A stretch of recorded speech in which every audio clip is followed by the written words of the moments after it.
Life of an Average Joe podcast. Brandon Navarra here, and we've got a cold streak here in Texas. No, for real, like a legitimate cold streak. I guess it's the Arctic blast. We're not going to get much snow. We haven't got much snow. We got a little bit of ice, but it is actually 13 degrees out, I think. And then it's going to be 15 degrees and feels like -6. I mean, winter, this was probably the closest real winter that, that we've got in a long time. I mean, we had those couple days of snow where we actually got to go out and enjoy the snow. We had those couple of, God, my microphone.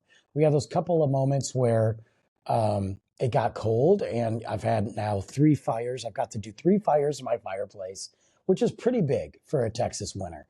I think after this week and maybe a little next week, it's probably over. And then it starts kind of getting normalizing and then getting to the scary time where it's going to start being just hot forever. But like tradition, I am sick, not overly sick, but this time last year I was sick, and now I still have, I'm kind of whatever's going on here, low energy, back to being lightheaded again. I don't know if you guys remember, I was suffering, like almost daily. I would just go through, have these lightheaded spells. We thought we figured out what it was. And then, I was doing really good. And then I started to get stressed, because I start thinking about it, and then it happens again. And then, I don't know, it's just back. I feel very lightheaded, today, very lightheaded. So I don't know. I've got to look at it. My diet has changed. I've been cutting things out, but I'm not sure if I'm actually putting the right stuff back in, because I'm working out and training. So it's like, okay, I'm working out, training. Maybe I need to put more food back in, like positive food, like good, healthy food. Anyway, I'll be okay. I'll be all right. I look like a ghost right now. So pardon me for my awful looks. Good thing you can actually listen to the podcast and you don't have to watch it. But I was thinking about it. So, my son didn't have school. Not all of the places, all the school districts canceled school. Only some of them. And then some people were like, why are you canceling school when it's just cold outside? And there's a couple things to think about. I know, being from Michigan, they don't really do that very often, although they have done it this year. But there's a couple things to think about. There are kids that walk to school that don't have a choice. So are they forced to stay home by themselves, which maybe they're not, they can't. Are their parents forced to call in?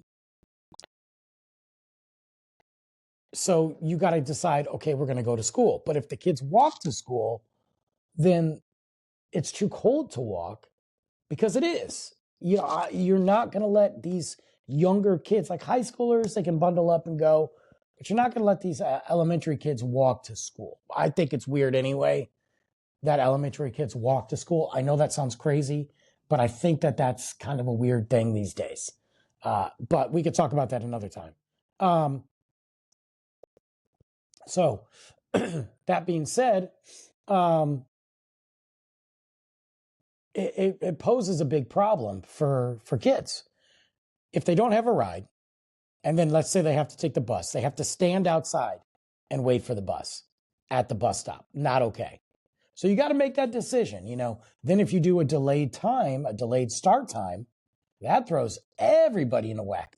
Parents got to go to school, jobs, or go to work, just everything. It's a mess. So you got to make the call. And some of the districts made the call to cancel it. And I get it. But it got me thinking about back in middle school. And then I started going down the rabbit hole of school. And I started just looking at, we all like to think that certain decades are the best. I'm sure if you talk to people that grew up in the 70s, they're like, oh man, it was the best. Price of gas was 10 cents, this, that, music, whatever. It's hard pressed to say that the 90s weren't the best. I mean, I don't know if anybody's going to grow up, and maybe we'll have to revisit this. If anybody's going to grow up in the 2000s and say, you know what? 2000s were fire.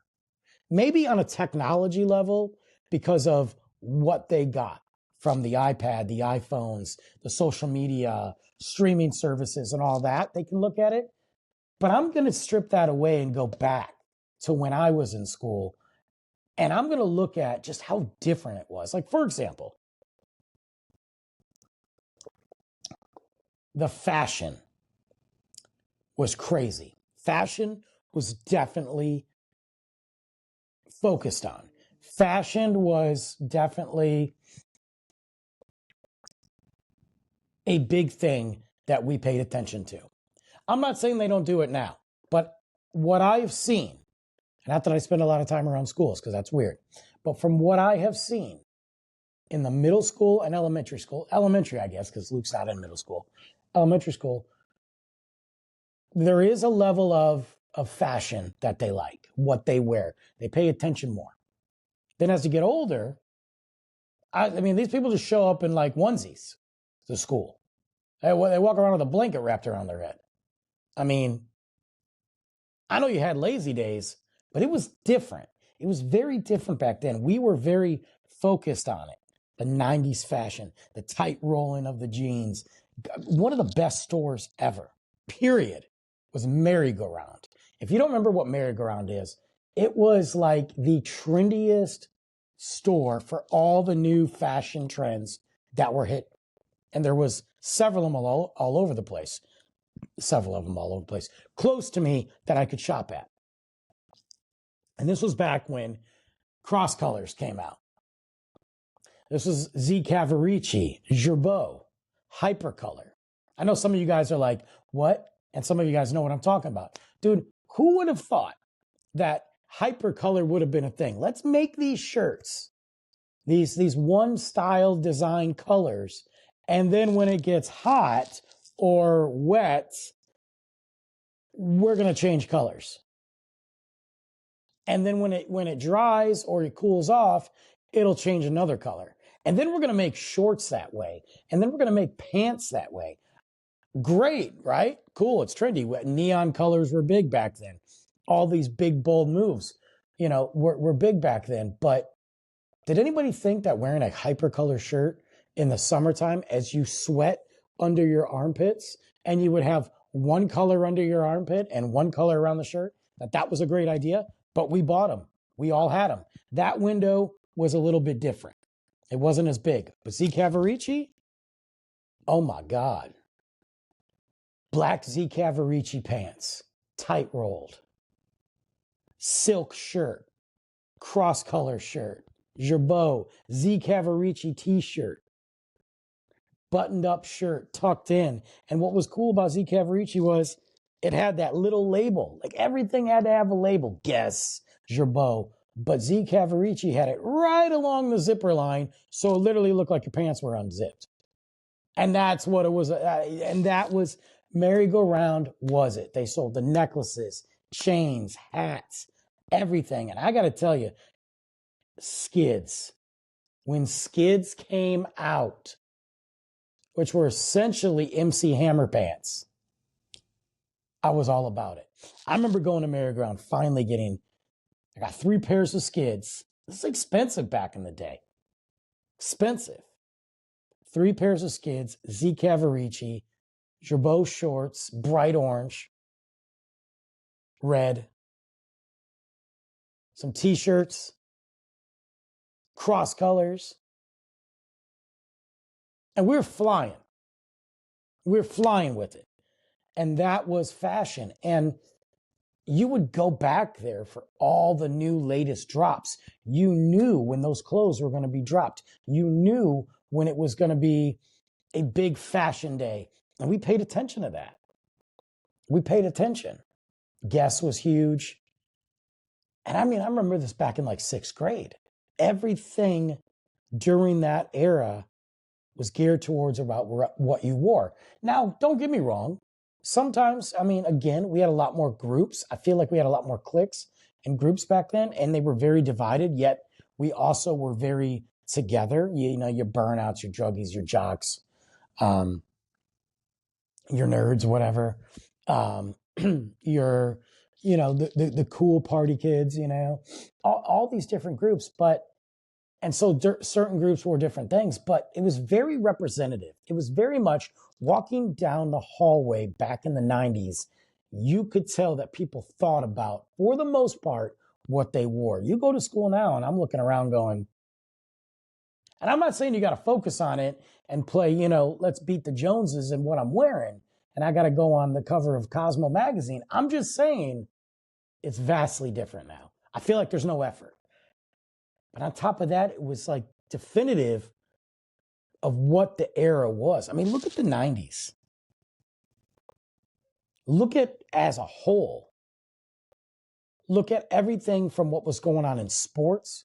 Look what was going on in fashion and music. MTV was at its peak in the 90s. I mean, I would get home and rush home from school and hang out, go in my bedroom and turn on MTV. Because you would get the Beach House. You would get what Kurt Loder would be dropping news. You'd have the top 10 videos. You'd have new music releases. You'd have concerts. And you were finding out who was about to go on tour. See, people are sitting there thinking, how did you guys figure this out? How did you find out like who was going on tour? Where was that? You know, you didn't have the internet. So how'd you find out? Well, MTV. And you had to know people. You had to know somebody who knew somebody sometimes to get tickets. We didn't worry about scrolling. We didn't worry about when we went to the mall and we stopped at merry-go-round to buy things and we hung out and got a soft pretzel and we hung out at the mall and just chilled. Or maybe we went to Ticketmaster that was at the mall to get tickets, or Harmony House. We didn't worry about taking pictures of all of us chilling in the food court, taking pictures holding our physical copies of our tickets to Guns N' Roses, holding them in the air, getting a picture to post because we didn't need it. That was our moment. We were living in the moment. It wasn't just the fact that we didn't have it. If we had it, it didn't matter. Because we had those disposable Kodak cameras. We all bought them and took them to parties. We didn't care. We didn't need to document every single thing that we did. We just enjoyed the moment. And I think that's what the 90s was about, was enjoying the moment. I mean, look at the music that dropped. Everything. It was such a big thing. 90s alternative, 90s hip hop, 90s rock, 90s R&B. I would say that most of my music now, and it's not fair to say that's because I grew up in that era, because the reality is I listen to a lot of music. I listen to tons of music from all different eras and all different genres.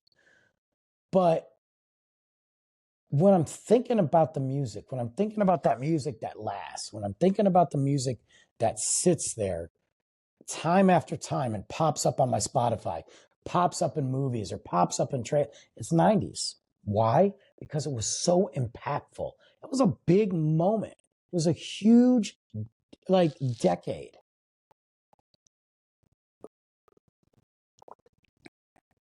We did things. We hung out.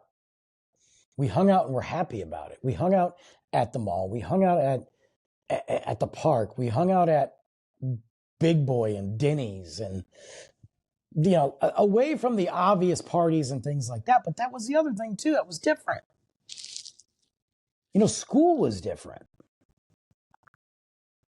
It felt like, as much as we might not have liked it, it felt like we were focusing on more. We were focusing on what we were learning. And there was some structure. It wasn't just mindlessness going through and minimal personalities and tablets. And I'm not putting down what people are going through right now in school. I'm just realizing it's weird to me because it's so different. The vibe and the feel. Because you see the kids that get out of school now compared to the kids that got out of school when I was in school. And they're different. It's a whole different feel. So I think the 90s were some of the best. I mean, you could go every Friday to the movies and you could find a new movie that was worth watching.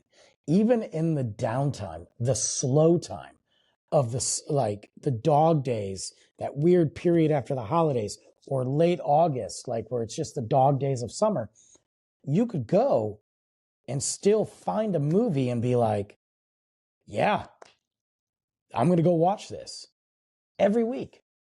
I mean, yeah, the prices were totally different. $4, $3, 25 cents for gas, 97 cents, I'm 25, 79 cents. I remember it got to $1. We thought it was crazy. $1.04. What do you mean it's $1? I paid 75 cents yesterday. I literally threw $5 in my gas tank and I can roll around all week. But it was a different feel. I mean, I remember going to parties and you expected, for the most part, if they were a good party, to see everybody there. Everybody. Like every type of group imaginable. And people went to those parties representing, showing their fashion. They didn't just show up in something that they found on the bottom of their drawer that they hadn't seen in a while. They didn't show up in a onesie wrapped in a blanket. I mean, I don't understand it. I literally see kids go to school wrapped in blankets. They don't got it's not for warmth.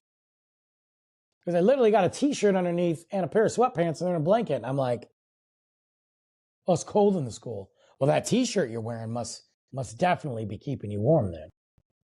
It's just a different vibe. I feel like the 90s, to me, I mean, look at the movies that came out.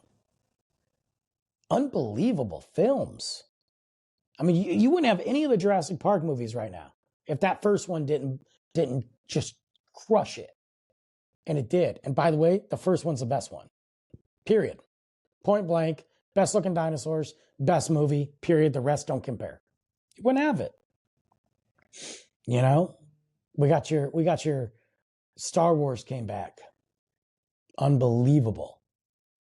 The horror movies and the rom-coms and like it meant something. I feel like the world meant something in the 90s. It felt like it was progressing. It was change. It was movement. And it doesn't feel the same now. And it shouldn't feel the same now. And kids shouldn't have the same experiences that I have, but they're more worried about capturing the moment to post and share, which is fine. I'm not saying I don't do that, than actually embracing the moment. Somebody say, well, how do you remember it? How do you remember if you can't take a picture and post it or tag or check in? And I'm like, because I remember. Because that moment, sometimes I don't need a picture.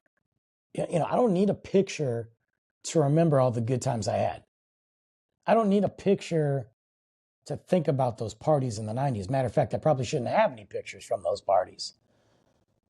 Or those moments in school where maybe you're just sitting there at lunch, hanging out, and you're having a great conversation, and you forget that you're in school because you've got your 3-4 friends around you from all different walks of life, and you're having those beautiful moments.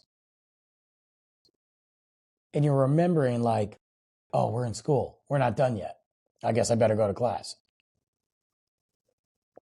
It was a thing where, yeah, you wanted to get home after school, but maybe you wanted to hang around for a few minutes and stop by different lockers and talk to people, go down different hallways and talk to people. Maybe you wanted to go out to the Rock and go chill at the Rock for a few minutes before you got in your car and you drove home. Because you had people to meet. You had people to talk to. Maybe you made plans for the weekend. Nowadays, it's like, out of here. Out of here. And I get it. I get it. But everything's so fast, and I'm not trying to sound like an old man. It's just everything's so fast that nobody's soaking in the moment. Don't get me wrong. I like to document stuff. Not just for the podcast, But maybe I do it for multiple ways. Sometimes I like take pictures so I can go back and print them up. I've got these like frames and I put the pictures in the frames. Yeah, old school, and I hang them in my house because I think it's great. I also like to save those pictures for Luke, you know? So he can go back because he's going to remember those moments, but he's also young, so maybe it'll be more important if he goes back and looks at those moments on a picture. And he can show somebody, look what I did. But you don't have to document, you don't have to go through and like every single restaurant and coffee shop and bar and just have a moment. And it's because in the 90s, we were living it. We were breathing it. We were enjoying those concerts. We were enjoying sitting out waiting in line to get those concert tickets. We were enjoying bugging our parents because we couldn't drive to the mall to go to merry-go-round to buy the new clothes. When we finally could go to the mall, then we would go get those drops, and then the fashion changed. That was the one thing too. Fashion changed fast. You drop like a $90, $60, $50 on a pair of shorts, which probably seems normal now, super expensive back then. And 3 months down the road, they're just not, they're not popular anymore. We had the big trend going with the Looney Tunes. You guys remember Looney Tunes? Taz and Bugs. And they were all ganged out, pimped out, thugged out, looking like crisscross. Had to have one of those shirts. Bugs Bunny had to have his hat backwards with his pants sagging. That was a trend for about a month or two. Boom, after that, if you were still wearing that, nah. They look at you, oh, well, they're still wearing that shirt. Ooh. Now, I didn't care. I mean, if I like a shirt, I'm going to wear it. And I think that part's cool, but it was something special. It built us who we were. I think it taught us a lot. And I think if you were around back then, doing what we were doing, most of the Gen Xers out there, it really is the reason that you're kind of maybe disenchanted with most of what's going on today. Maybe. I don't know. I think it's part of the reason that you're just kind of like, I don't really want to get involved in any of this crap. So, you know, people always say, and there's horrible TikTok trends out there, you know, about Gen X, that, you know, Gen Xers just say what they want. Yeah, we did, because we didn't have cell phones. We didn't have social media to hide behind. If we didn't like you, we just said it. You know, if we had to fight, we didn't fight with words. We just went and did it. But the thing was, despite all the crap I've seen, most of the times you could sit there and just sling your words and be done with it. All right. Well, we just established that we don't like each other. Cool. It wasn't like, oh, I don't like that guy. He's at this party. I don't like that guy. He's at this party. Let's just fight. That wasn't the case. I'm not saying that didn't happen, but that wasn't the case. How many parties I went to with people I didn't like? You know how many parties, you know, people's houses I went to? I didn't like them at all, but they were hosting the party. What was I going to do, fight at their house? No, we just did our thing. Sometimes we even got along for that night because we were there for the moment and we moved on. I mean, it's just different now. And I don't know if not having those experiences are hurting the future. I'm not saying we have to have a high fashion thing. There's those moments out there. There's things that people seek, those status symbols, you know. I'm not saying that. I'm not saying that's good. But I'm saying, like, it feels like most of the time everybody's living through this lens. Went to the movies the other night. Dad and son went there. They sat next to me. No big, I mean, it's whatever. It's a packed theater. They both pulled their phones out. Boom. As they waited. Now, the movie hasn't started yet. But they were just no talking, no bonding. Movie started. Watched the movie. They got up and left. That was their moment. Everybody's relationship's different. I get it, but not even hated you like it. Meanwhile, there's another, I can only assume dad and son, like a couple seats down from me, are chatting about the movie. They're back and forth, talking about the movie, talking about what they liked. And I'm like, how are we not embracing that moment? And we're just living. And I think that's the difference. And I think that's the difference with the 90s kids. I do. I think our 90s generation, growing up, I was born in 1978, okay? So I got to see some 80s. But I lived in the 90s. I mean, 10 years. I was 10 years old in 88, I lived in the 90s, man. I grew up in the 90s. I did my thing. I snuck into movies. Was there for the transition from cassettes to CDs. Was there for CD players. Was there from Walkmans to Discmans. Was there when VHS disappeared and DVDs were super expensive. I was there when VHS was super expensive. I saw Laserdisc die. I saw the mall become a place of just Back from when the place, what did I do here? Cut myself. Back from the place of you would go there because it was the mall. Ticketmaster and Harmony House and Blockbuster and FYI or FYE for your entertainment and Circuit City and it's not just businesses that closed, it was experiences. Now, somebody brought up going to Best Buy the other day and I go, what for? How are they even open? How is Best Buy even open? There's nothing there. They don't sell physical media anymore. Everything they have, I can get online. So how are they open? Why would I go to Best Buy? But back in the day,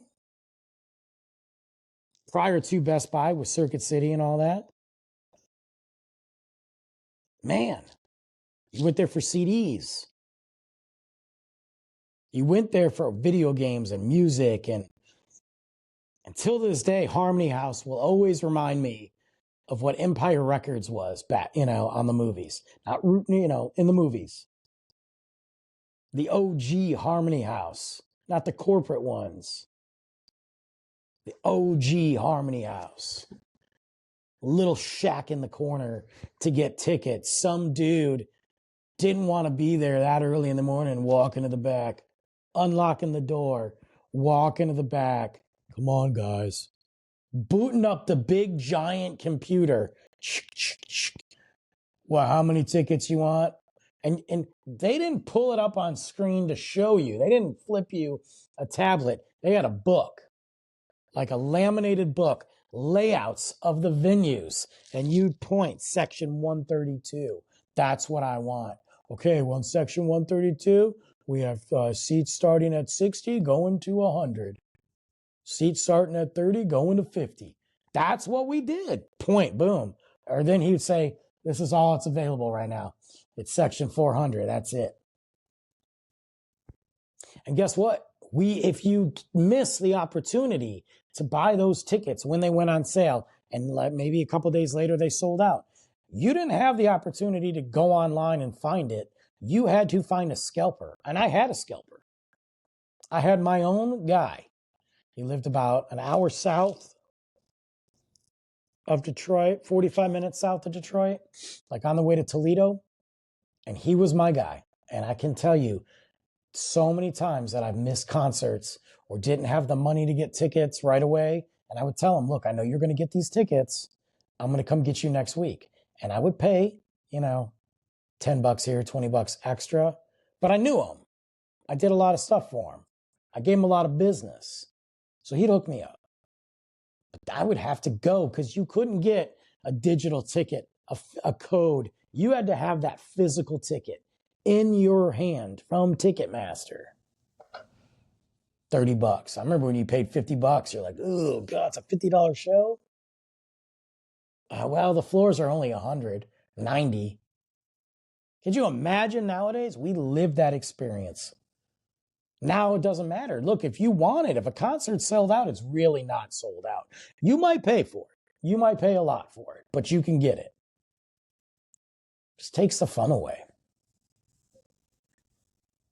And nothing beats a 90s party. Besides having the best music.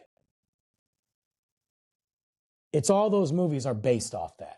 Your Can't Hardly Waits, your American Pies, your, I don't know. I can't think of any others. Those are based off the 90s. Road Trip, Euro Trip, all based off the 90s. Yeah, they had those parties in the 80s, I know, but it's different. Because I can watch that movie, Can't Hardly Wait, and I've been to that party. I've been there for that occasion and seen all those people. And I think it just really kind of creates who you are. And I hope that whatever generation this is, I can't keep track of who they are, that they sit there and embrace the moments without the screens. That's what I do it with Luke. Now let's embrace the moment without the screen. Like, put the video games away. It's hard today when it's 12 degrees outside, but let's do something else. Let's embrace the moments. That's why those days, to me, where we've gone out and got something to eat and hit a park, and then maybe went to the store, and then maybe went home, and then went to the swimming pool. And we haven't, that's what we've, those are the best days, because that memory, that moment in the day is the best. And when you go to bed that night and you lay your head down, you are thinking about what you did that day. You don't need to scroll to look for the picture to remind you, because you lived in that moment. All right, I'm out. See you guys next week.